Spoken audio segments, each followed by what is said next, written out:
presented by Namuna Music.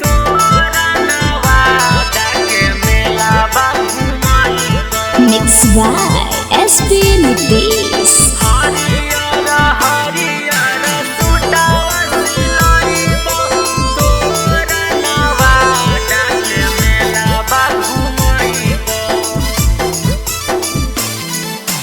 और हसाल सोना मा तू गेंधी हल रूस असो के नवरात्र में कर देबौ खुश।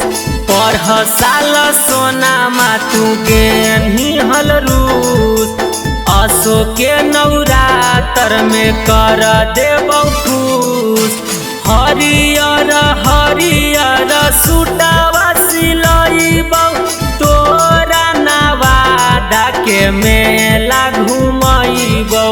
हरियर हरियर सूटावा सिलइबौ तोरा नवादा के मेला बा घुमइबौ।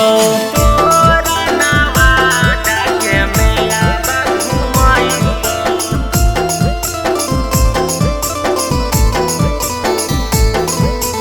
हरियर हरियर सूटावा सिलइबौ तोरा नवादा के मेला बा घुमइबौ। साथ में गे सोना मा सहेलियों के लइहा दुर्गा माई के दर्शन पैहा। हाँ जानी साथ में गे सोना मा सहेलियों के लइहा दुर्गा माई के दर्शन पैहा।